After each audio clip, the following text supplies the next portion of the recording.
Yo, what is up, guys? It is Nick, or the Notorious Fantasy, back in today with another fantasy football video. In today's video, I got the tight ends start or sit for week 9. Now, in this video, I go through every single tight end from every single matchup from Thursday Night Football to Monday Night Football and tell you if you should start or sit those tight ends. Now, before I get in the video, I'd like to give you guys a word from my sponsor, OverlayDFS.com. OverlayDFS.com is the brand new start sit format and my favorite way to play daily fantasy football. Now, they have gotten rid of their what it was the single entry GPP. You can only enter one time into these contests. Now you can enter up to 10 times to obviously boost your odds to win. Now, you might be wondering, why is this going to be worth it for me? Because this is a progressive bonus type of deal. And what the progressive bonus means is every single week, when no one hits the 12-0 record, it keeps adding more and more money. And this $22 one, it is, if you go 12-0, you get the beautiful stars to align. You get $6,740. Obviously, if you go up to the higher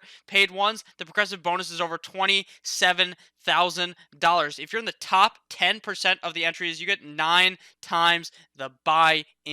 So that's just amazing right there, and it's pretty easy to do. You got to make 12 picks plus 3 alternate picks, and I'll show you pretty much how you make these picks. Do you think Aaron Rodgers, for example, will do better than Russell Wilson? Aaron Rodgers playing the LA Chargers, Russell Wilson playing the Tampa Bay Buccaneers. All you got to do is select one of those players, and then you do that 11 more times. There are so many matchups on the screen that you can even do any of these as long as you do 12 of them plus the 3 alternate picks, and then like I said, if you hit that beautiful 12-0, you get that amazing progressive bonus. So make sure you guys check out OverlayDFS.com. Link down below in the description is a great time. Come join me. We're going to have some fun this week on Overlay DFS.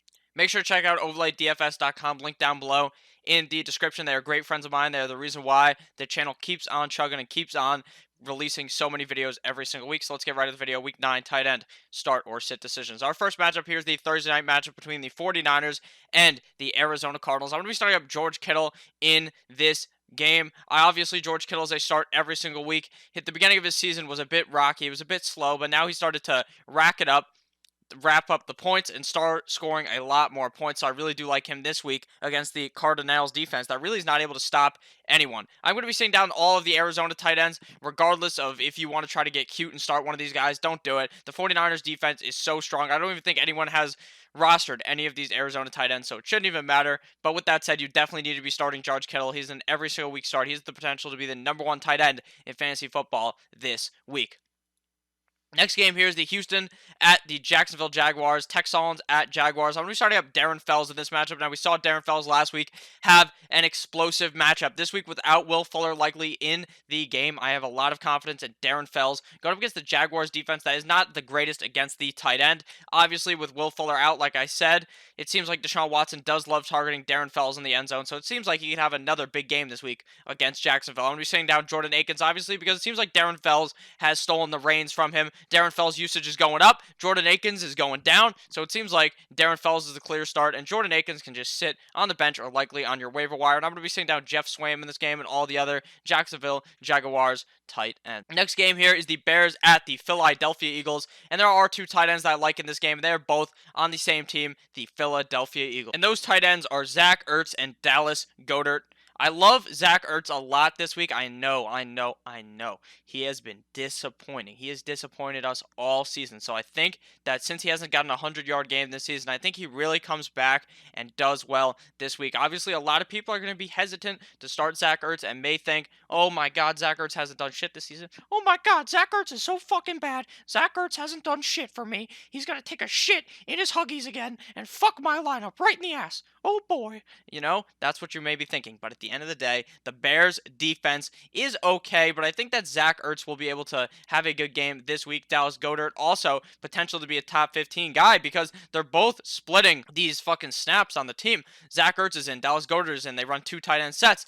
Dallas Goedert has some solid usage this week, or some solid workload for this week, and I think he could definitely be a guy that you can put straight into your tight end spot if you're in a tougher situation against the Bears. But they both have the and next to them because while I believe Zach Ertz will eventually bounce back, since Dallas Goedert's usage has been going up, it obviously hurts Zach Ertz and obviously makes it so that it's harder for him to hit that ceiling that he can hit of scoring multiple touchdowns in a game. I'm going to be sitting down Trey Burton in this game. Obviously, Trey Burton is not performing at all this season. Obviously, this is a revenge game. He was on the Eagles. He threw the Philly, the Philly special. He threw that fucking ball. But it doesn't matter because Nick Foles is no longer on that team. There's no revenge to really be had because Trey Burton wasn't even all that used on the Eagles. But at the same time, Trey Burton fucking sucks. So just sit him on your bench. There's no need to go on to a revenge game tangent here. Next game here is the Vikings at the Kansas City Chiefs. So I'm going to be starting up Mr. Travis Kelce, Mr. TK. Now, Travis Kelce has not really been performing all that well either this season.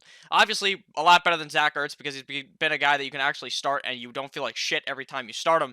But Travis Kelce has been playing okay, like I said, and I think this week against the Vikings is a tougher type of matchup. Obviously, the Vikings defense is pretty good, but I still think Travis Kelce will be able to get it done. Obviously, likely Pat Mahomes does not get to go this Sunday, but I still think that Travis Kelce will be fine even with Matt Moore, but definitely have to temper your expectations from when Pat Mahomes was in the saddle. I'm going to be sitting down Irv Smith and Mr. Kyle Rudolph in this game. Kyle Rudolph has fucking sucked all year. I know it's almost Rudolph the Red-Nosed Reindeer time. It is almost Christmas time. Actually, it's not really because it's Halloween right now, but, a couple months from now, maybe Kyle Rudolph will be able to get it done once he starts seeing the snow. But right now, him and Irv Smith are definite sits for me. They are not getting enough usage on the Vikings, and Kirk Cousins just doesn't throw it to a tight end like you would want him to start either of these guys. Next game here is the Colts at the Pittsburgh Steelers. I'm going to be starting up Eric Ebron in this game. Obviously, Eric Ebron is a very, very, very touchdown-dependent tight end. Now, if you get that touchdown, you're going to be very happy with his performance. Last week, you were not very happy with his performance, scoring about 5 or 6 points in PPR formats. This week, though, I think he's a bounce-back game. Vance McDonald, on the other hand, has been playing pretty well since he got back from that injury. Obviously, last week against Miami, put up an okay game. I think this week against the Colts, he'll be able to put up another okay game, and that is why he is worthy of a start. A lot of these tight ends, the only reason why they're a start is because they could possibly get into the end zone. Tight ends is the hardest position to figure out what to do, so at this time, it's very hard with a lot of these injuries, and I think that Vance McDonald and both Eric Ebron can get a go this late into the season and should be solid for you. I'm going to be sitting down Jack Doyle because it seems like he is not really going to be scoring that touchdown. It seems like Eric Ebron is definitely the look in the red zone for Mr. Jacoby Brissett, so I think that Eric Ebron will be fine in this game, but I would be sitting down Jack Doyle. So before I get in this next game, the Jets at the Dolphins, if you guys have enjoyed thus far, please make sure to click that subscribe button down below. Jets at Dolphins. I'm going to start up Chris Herndon in this game. It seems like right now, obviously I don't know 100% if he's playing, but it seems like Adam Gase is leaning towards him playing. Now, we saw last year, Sam Darnold and Chris Herndon had one hell of a connection. Sam Darnold loves throwing the ball to Chris Herndon. In a lot of those games, he was actually being a tight end 1 in fantasy, which is a top 12 tight end. So I think that Chris Herndon will be great this week against the Dolphins, given he is 100% healthy and Adam Gase lets the man play. I'm going to be sitting down Mr. Mike Gesicki, Licky on my Gesicki, because Mike Gesicki is a good tight end, but the thing is that Ryan Fitzpatrick, I should say, is not going to throw him the ball. And until the Dolphins get actually a good fucking team, you're never going to be wanting to start Mr. Mike Gesicki. Next game, here's the Redskins at the Buffalo Bills. Now, you could sit Dawson Knox one time if you're with me. I know I've been kind of on the Dawson Knox train, but there's so many tight ends there. Tyler Croft, Laura Croft's brother, and a bunch of other guys are on that team, and it's very hard to figure out what to do besides John Brown and Cole Beasley and Josh Allen. They're really the only 3 solidified starts on that team. Obviously, Devin Singletary and Frank Gore you can also start, but those 3 guys are the main guys, so I'm not sure if Dawson Knox is really going to get all that much usage this week, even up against a terrible, terrible, terrible Redskins defense. You definitely do a lot worse than Dawson Knox, but you're really rolling the dice, throwing him up against the fucking wall, and you need to hope that you get the best outcome out there. Will it be the best outcome this week against the Redskins? I do not think so. Maybe you do, though. Leave it down below in the comments if you like Mr. Dawson Knox one time if you're with me this week. I'm going to also be sitting all of these fucking Redskins tight ends. Vernon Davis, who knows if he's going to play? Who knows if the other tight end, Jordan Reed, is even going to be alive and play again this season? Who knows who the third stringer is? You're certainly not fucking starting him because Dwayne Haskins, the trash can, or Dwayne Trash Cans, whatever you want to call him, he's fucking terrible. It looks like he's going to get the start, so you don't want anything to do with any of these Redskins players. Next game here is the Titans at the Carolina Panthers. We're likely going to see the return of Cam Isaac Newton in this game. Ryan Tannehill versus Cam Newton. So, in this game, I like Jonnu Smith a lot. Janu Smith with Delaney Walker likely out is going to be insane. We saw last week Ryan Tannehill put up big numbers to Janu Smith, and this week against the Panthers, I see no difference. I love Janu Smith this week. I also do like Greg Olsen in this matchup as well, though. I think he is definitely a clear start in this game. If Cam Newton gets the start, I would be a bit more worried, but we saw Cam loves throwing the ball to Mr. Third Leg Greg. He's going to drop his drawers and let her see his third leg in this matchup against the Titans. Obviously, if it's Kyle Allen, I'm a bit more comfortable in Greg Olsen. But with that said, Greg Olsen wasn't really getting all that much work with Kyle Allen, so I guess it is better if Mr. Cam Newton gets the start this week. But they should both be top 10 tight ends this week, given Delaney Walker is out and given Greg Olsen is 100% healthy, because that man fucking dies like every year. He hasn't broken his leg yet, but I'm damn sure he will break his leg eventually, because he is just injury ridden.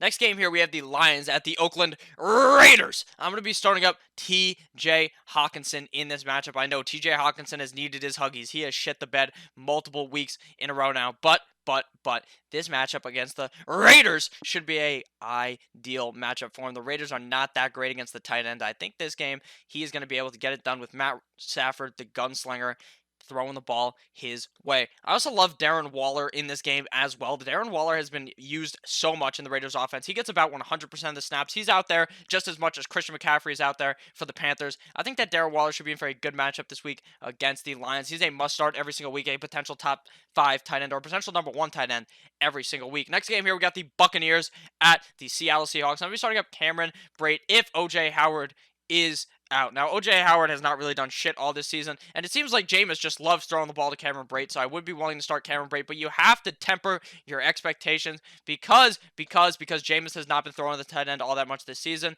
and how good is Cameron Brate? Cameron Brate's getting up there in age, so you need to hope that he catches that tight end to obviously warrant the start. I'm going to be sitting down Luke Wilson or any of the other Seattle tight ends in this game. The Buccaneers defense, while in my opinion not that good, doesn't fucking matter because there's too many tight ends. It's that tight end roulette you're playing, so don't be playing that this week against the Buccaneers. Next game, here's the Packers at the LA Superchargers. I'm going to be starting up Jimmy Graham in this matchup. Obviously, Jimmy Graham has been playing pretty well the last couple of weeks. He's had some dud games. He's had some good games. This week against the Chargers, I think he's going to be able to find the end zone, and that is obviously a way to warrant a start in fantasy football. Obviously, Hunter Henry is a clear start. It seems like Phillip Rivers has found his only target that he likes to throw the ball to in Hunter Henry, probably besides Austin Eckler. I really like Hunter Henry in this game against the Packers defense that really is not all that great against the tight end position. Next game, here's the Browns at the Denver Broncos. I'm sitting down Noah Fant, Ricky Seals-Jones. Sit down the whole fucking game. Don't even turn this game on because it is going to be so boring. I think the Browns are going to end up skull fucking the Broncos because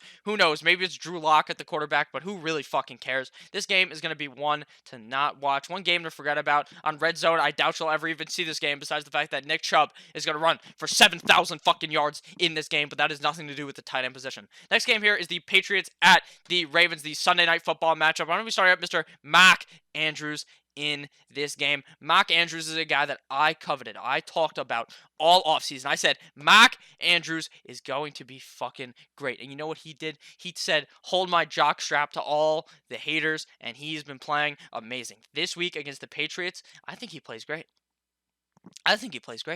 A lot of people are very worried. They're like, oh my God, Nick, the Patriots defense is so fucking good. They're going to lock down Mark Andrews. What do you mean? You think they're going to put Stephon fucking Gilmore on Mark Andrews? No. Mark Andrews is going to get loose in this game like his name was O.J. Simpson because the juice is fucking loose, and I like Mark Andrews a lot in this New England matchup. I'm going to sing down Mr.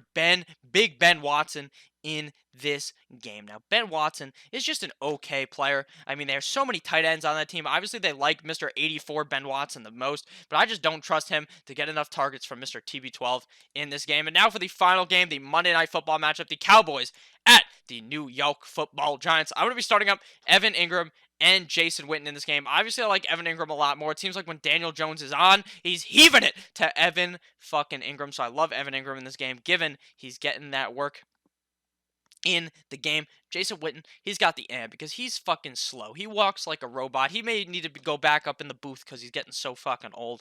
But if he finds that end zone against this atrocious Giants defense, he's going to definitely warrant a start this week in fantasy football. So thank you guys all for watching this video. If at any point you ended up enjoying, please make sure to click that subscribe button down below. It'll mean a lot to me. It's going to mean a lot to you because I'm going to help you guys dominate this season. And then we are going to reach the promised land and kiss that beautiful fantasy football trophy. If your season has not been going all that well or your season's going fucking amazing, check out overlaydfs.com. Link down below in the description. Come play with me. Make sure you guys have a great rest of your Thursday or whenever you're watching this, maybe fucking Saturday, but I'm uploading on Thursday. Make sure you have a great Halloween. I'll make sure to give you guys all the candy you want. Have a great rest of your guys' day. I love each and every single one of you guys. Never forget that. Have a great rest of your day. Goodbye, my friends.